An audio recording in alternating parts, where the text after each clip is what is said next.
you so much, Faye, for putting together some really beautiful looks from items that people have discarded and no longer wanted. I wanted to start by asking you a little bit about each of them. We started with casual. How did you put that look together? A lot of these looks were inspired by New York Fashion Week. For the casual look, I wanted to show, just how you can kind of play around with items. So bum bags are still huge, and oversized men's blazers. So I found a beautiful vintage one, Louis Farrow, and then I just teamed that sort of off the shoulder, so it was kind of a bit more relaxed and street. And then for the bum bag, it's actually a little wallet. Just added a chain belt on the inside, and so then you just clip it around. Then I added some black skinny jeans, which were actually J brand, under $10 as well. And then everything else was just really simple t-shirt, sneakers, good to go.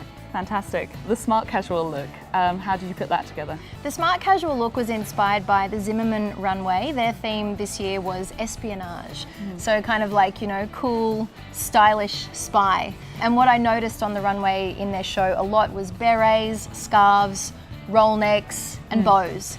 So I had those things in mind, and then I just looked for really simple pieces. So a great skinny jean, a black turtleneck, a leopard print scarf, which I saw in their show. So then I just tied that over the roll neck, and then the beret on top. To get the sort of bow look on the jeans, we just put the straps of the heels over the top. What would be your tips for shopping for a good formal look, and how did you put that outfit together? So the formal look I wanted to have fun with and do something different, not just a traditional dress. So I actually found this fantastic silk wedding skirt. I really liked the Carrie Bradshaw vibe, so I teamed it with a t-shirt. And then just added some really nice gloves to give it a bit of glam, and then a fantastic Chanel inspired handbag, which I found for $5. So I think my advice there is think outside the square when you're up shopping, because it really allows you to play.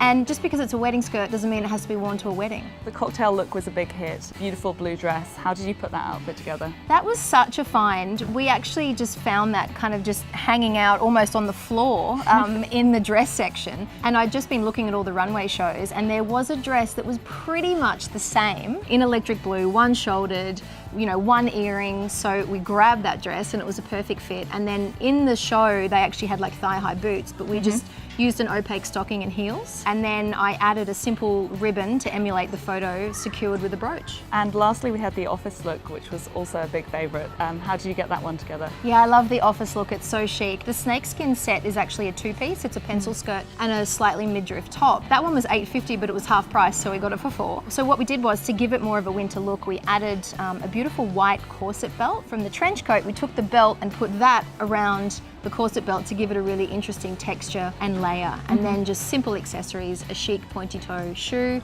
and a good work tote. And obviously you've shared a few of your tips throughout this, but what are your sort of general tips for finding these amazing pieces while you're op shopping? When you go op shopping, it can be overwhelming, so just keep it really simple. Just start by looking for a great pair of jeans, a good t-shirt, a nicely structured blazer, a cute handbag, and then you can build and inject trends from there. I think the second tip would be to be inspired by fashion, look at fashion, get to know it. So look at runway shows, scroll through magazines, look at the ads, not just the editorial. The Gucci, Lanvin, Louis Vuitton, they can all teach you about what brand DNA looks like. I think my final tip would be give yourself permission to play. When you go into an op shop, there really is just so much to see. Don't see it in just a one-dimensional way. Think about how you could reinvent it, how you could wear it in a different way, how it could take on a different form. And DIY doesn't have to be hard. You can really just start very simply. Google's amazing, YouTube is amazing, just jump on there, be inspired by what you see in the trends, and then just do a thrifty take. They're great tips. Thank you so much for your time You're today so and welcome. your beautiful styling.